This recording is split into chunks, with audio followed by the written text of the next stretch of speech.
Esteban, Carlos, por la presentación. Buenas tardes a todos y a todas. Bueno, yo traje una presentación. La primera parte de la presentación es más provocativa que de lo que estamos haciendo, básicamente. Porque todo esto me parece que son instancias de construcción. Me parece que más allá de la definición que leyó Carlos, si uno se pone a analizarla en profundidad, seguramente cada una de esas palabras, cada uno desde donde está y desde su lugar, puede llegar a estar de alguna manera interpretando cuestiones distintas o complementarias, y por eso prácticamente lo que a mí me gusta es pensar en todos estos términos que hoy se están usando, que se usan. A este habría que agregarle a lo mejor uno nuevo que se llama nodos, y los conceptos a mí me parece que ayudan mucho. Ayudan mucho para entender dónde nos queremos parar como Argentina, dónde nos queremos parar como un sistema de innovación integrado, dónde nos queremos parar para que estos esquemas asociativos, que creo que no cabe duda que si hay algo que cualquiera de estas palabras, parques, polos, nodos, clúster, tienen en su ADN, es la asociatividad. Me parece que eso es lo fundamental de todos los conceptos. Pararnos a ver como Argentina, y con la estructura que tenemos, con el sistema de innovación que tenemos, con las políticas de Estado que tenemos, ¿qué queremos construir para que esta asociatividad, que tiene como meta mejorar la calidad de vida, tener empresas más competitivas, que esa competitividad surja de la incorporación de conocimiento, poder adecuarla a nuestro sistema y a nuestra realidad? Por eso, bueno, la verdad que entendemos que no puede haber una definición única, y en principio me hago todas las preguntas que siguen, preguntas que son incluso para todos los que están escuchando. Claramente, si hoy hablamos de parques, seguramente acá Mercedes, que entiende mucho más del tema, porque el parque tecnológico es una unidad territorial, tiene que ser una unidad territorial, tiene que haber una delimitación geográfica, necesitamos que tenga también una estructura adecuada para que se instalen empresas. Siempre ha tenido que ver el concepto de parque industrial, parque tecnológico, tiene que ver claramente con un ordenamiento territorial. En un principio los parques han surgido para que las empresas que estaban en ejidos urbanos se trasladen a espacios donde pudieran compartir precisamente un territorio con otras empresas, una administración que de alguna manera ordene ese conglomerado de industrias. Después nos podemos preguntar si necesitan de participación pública. Pensando en los tecnológicos, yo creo que la participación pública es casi, diría, una condición sine qua non, porque precisamente son las instituciones públicas del conocimiento las que hacen que un parque, un polo, un clúster hoy pueda denominarse de esta manera. Me parece que exista participación pública, creo que en un parque tecnológico o del conocimiento diría que es fundamental, y esa participación pública debería necesariamente ser de las instituciones que llevan adelante y generan innovación. Sistema científico-tecnológico, alguna universidad, el propio INTI. Me parece que un poco esa pregunta, por supuesto que está abierta, pero me parece que tiene que ver con eso. La pregunta de si todos necesitan de un área de servicios tecnológicos. Muchas veces pensamos en algunos parques o en algunas experiencias en otros países, sobre todo en Europa, en Italia, en España, que tienen una tradición importante en estas temáticas. Y bueno, y todo el mundo entiende que tiene que haber un área de servicios tecnológicos común para todas las empresas que se instalan, que ese es un plus que tiene un parque tecnológico. También lo pongo a discusión, me parece que sí, pero no creo que sea la única opción. sobre todo si pensamos que algunas veces podemos estar planteando algo más virtual y no tan territorial, que es parte de la discusión que hay que dar en las leyes nacionales y provinciales. ¿Qué rol cumplen las entidades de innovación?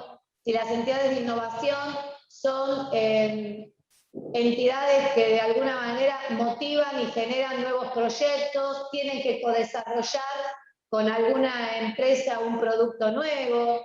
¿Qué sucede si hay un desarrollo en el interior de una asociación público-privada dentro del parque? ¿Cómo se administra ese codesarrollo? Son cuestiones que me parece que no las tenemos tan resueltas. Si un parque tecnológico, un polo, un clúster tiene que incluir o no a las denominadas incubadoras, si incubar empresas, en este caso supongamos tecnológicas, startups tecnológicas, es parte de las funciones de un parque o un polo tecnológico. Yo creo que sí, y si le decimos que sí a eso, tenemos que pensar de nuevo qué rol cumplen las entidades de innovación, si tiene que haber un área de servicios públicos tecnológicos común. Digamos que a medida que vamos respondiendo preguntas, tenemos que repensar las que nos fuimos haciendo al principio.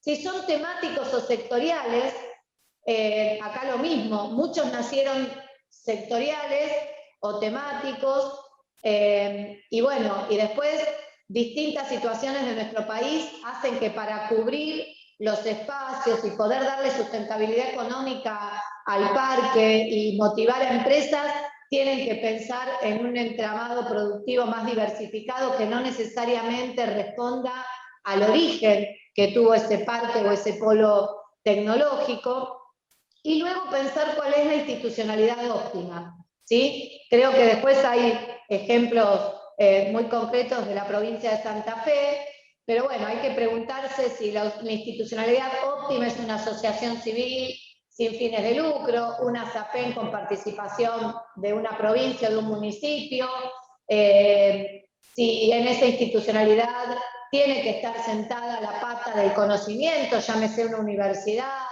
llámese un CONICET, llámese un INTI. Creo que el tema de la institucionalidad, no solo para definir la estructura jurídica, sino para definir la gobernanza, son desafíos que hay que pensar y que todo esto se tiene que pensar una vez que respondamos también el resto de las preguntas.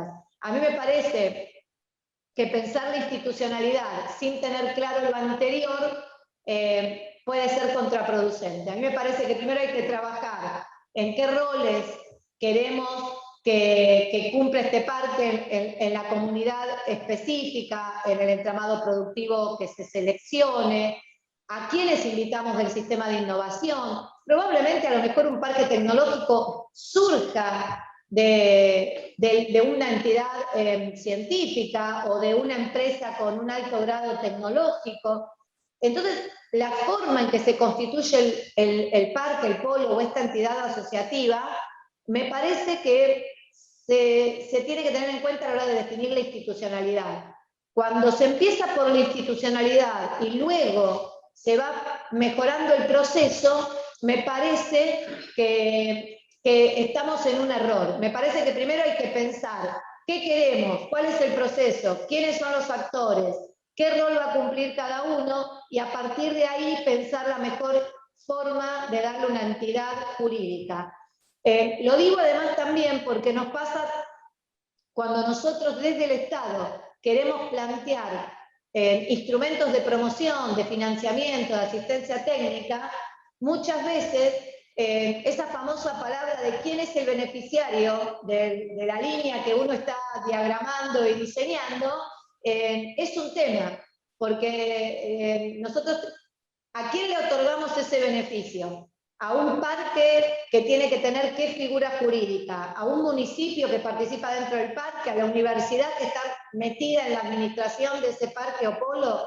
Entonces, es muy importante tener claro que la entidad jurídica no solo define el parque, no solo define a este esquema asociativo, sino que también muchas veces tiene que ser lo suficientemente amplia como para pensar cómo captar instrumentos que tiene el Estado, cómo firmar acuerdos con, a lo mejor, con algún parque para intercambiar experiencia con un parque de otro país, digamos.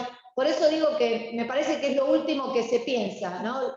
Seguramente en las experiencias más concretas podrán plantear si este camino es el más adecuado o no, pero desde la idea, desde política pública, a nosotros nos resulta mucho más adecuado pensar en la institucionalidad posterior a pensar todo el proceso de armado y de generación de esa asociación entre las partes, que empezar primero por una entidad jurídica. Sí. El cómo importa, pero más importa el qué, ¿no? Un poco pensando en esto de la institucionalidad. Para nosotros un esquema asociativo va muy en línea con la definición que leyó Carlos Llanela, pero básicamente todos estos entramados tienen como objetivo fomentar un acercamiento de actores en la industria para el desarrollo de soluciones innovadoras, que generen fuentes de trabajo, abriendo el juego a nuevos mercados e intensificando la vinculación tecnológica. Esta es una, podríamos decir, medio sui generis, una definición medio sui generis, pero que nos interesa a lo mejor poner acá como propuesta. Y después, pensar que hoy ningún parque que quiera nacer tecnológico o transformarse en tecnológico o polo o clúster tiene que nacer local, ¿no? Este concepto entre lo global y lo local, tiene que estar mirando al mundo y tiene que estar también con los pies en la localidad y en el territorio en el que va a trabajar y en el que va a desarrollarse. Tiene que necesariamente tener clara que la formación de recursos humanos y talentos es lo que le va a dar la sustentabilidad y lo va a sostener a largo plazo. Y tener claro también la mejora continua en todos los términos que esto implica, no solo en los procesos de las propias empresas que forman parte de este entramado, sino la mejora continua también como parte de básicamente como parte de su propia gobernanza.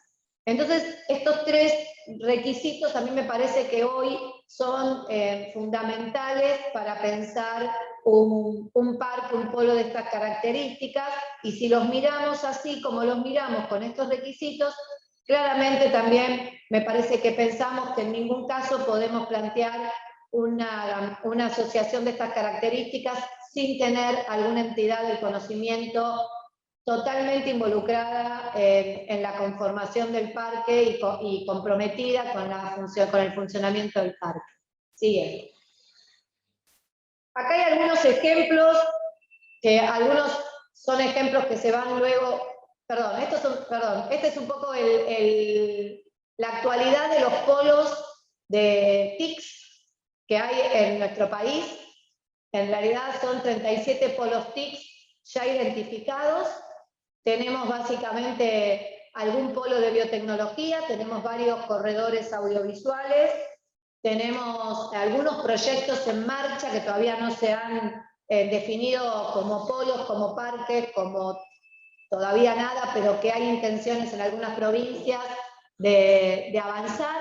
Esta es la realidad hoy de la Argentina respecto a los clústeres, sobre todo TICs, ¿sí? Este trabajo lo hicimos porque estamos lanzando en breve una convocatoria para nodos de la economía del conocimiento, a la que se van a poder presentar precisamente esta variedad de asociaciones, polos, parques tecnológicos que estén caracterizados como parques en el REMPI, clústeres y tanto públicos como mixtos.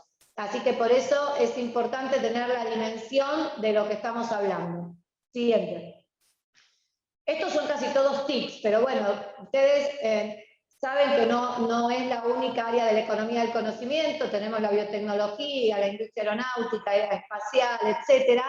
Acá tenemos algunos ejemplos, algunos van a ser puntualmente explicados porque después siguen en la exposición Guillermo y Gustavo, Guillermo y Eduardo Matoso, que van a hablar puntualmente de 2 casos de Santa Fe, pero hay otras áreas. El Parque Industrial Tecnológico de Morón, el Parque de Bariloche, Tecnológico Industrial de Bariloche. El caso de Morón es una SAPEM, nacida para el tema aeroespacial, donde participan activamente FADEA, participa la UTN Pacheco, la Universidad de Morón, con una clara orientación a las temáticas aeronáuticas y aeroespaciales. Tenemos un corredor audiovisual que en realidad nuclea 6 clústeres y cámaras de la industria audiovisual provinciales. La industria audiovisual es también hoy una industria muy intensiva en conocimiento y en la incorporación de nuevas tecnologías. Bueno, el Polo Tecnológico Constituyentes, el espacio de nanobiotecnología de la propia UNSAM.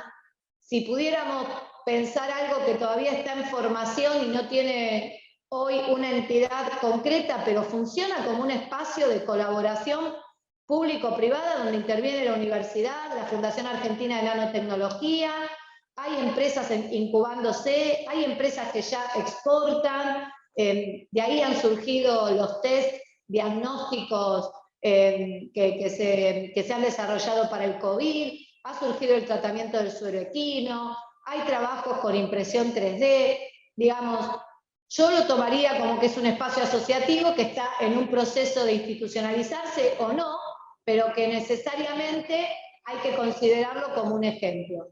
Estos son algunos casos bien puntuales. Y así como para dejarles, dejarles algunos datos, me quiero concentrar puntualmente en los cluster TICs que hoy tenemos. Son 38 en total, vuelvo a insistir, algunos tienen formato bien definido con una territorialidad específica, otros no, algunos son SAPEM, otros son asociaciones civiles, donde participan incluso las provincias o los municipios en la conformación y algunas universidades, nuclean a más de 1.500 empresas vinculadas al sector de TICs y 50 instituciones del sector científico de investigación y alrededor de 43.000 puestos de trabajo. Esto permitió un crecimiento importante, están nucleados en una red, ¿sí? Que es una red federal de polos y clústeres, que además tiene una silla en la CESI, que es la Cámara de Software. Acá tienen algunos datos de empleo de algunos de los principales. Está, bueno, el polo de la ciudad de Buenos Aires, el de Córdoba, el de La Plata, ATICMA, que es el de Mar del Plata, son los principales clústeres tecnológicos que generan empleo de calidad, empleo dedicado a las nuevas tecnologías. Siguiente. Esto surge de una encuesta que hemos hecho en enero de este año, son datos de ahora. Lamentablemente tenemos la red identificada de los clusters TICs. A lo mejor cuando avancen los parques tecnológicos podremos hacer encuestas más específicas y puntualizadas a los parques tecnológicos para poder definirlos y tener claro cuáles son sus características. Siguiente.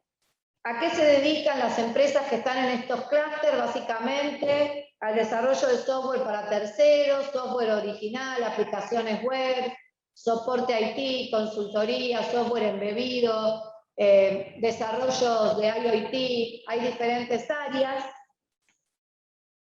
Tienen una oferta que tiene que ver con distintos sectores, al comercio, al gobierno, a las industrias, servicios para la educación, la agroindustria, la salud. Es muy parejo el esquema que tienen de comercialización de sus servicios. Como podemos ver, prácticamente todos tienen una representación muy alta. Siguiente. Te pido, por favor, si podés ir redondeando. Dos filminas. Acá tenemos algunos del 87% ya cuenta con una personería jurídica, han recibido en general programas de asistencia de la CEPIME, alrededor del 40% obtuvo algún beneficio fiscal para lograr instalarse en un espacio físico. Estas son las prioridades que hoy tienen, sobre todo necesidad de talento, ¿sí? De capacitación. Siguiente. Y sobre todo, un punto importante es que exportan el 87% hoy exporta y sus mercados son mercados, como podemos ver, Estados Unidos y Canadá. Y realmente la siguiente es simplemente la distribución de las exportaciones. Realmente cuando uno habla con las personas que gerencian estos clústeres, realmente el salto cualitativo en términos de capacitación, de búsqueda de talentos, de desarrollo de productos y de servicios, lo han dado a medida que han logrado asociarse en este tipo de entidades. Así que simplemente mostrar que los clústeres de este tipo de asociaciones son un círculo virtuoso, generan exportaciones y generan servicios de calidad, así que impulsamos fuertemente desde la subsecretaría este tipo de esquemas para poder potenciar los entramados productivos basados en el conocimiento. Gracias.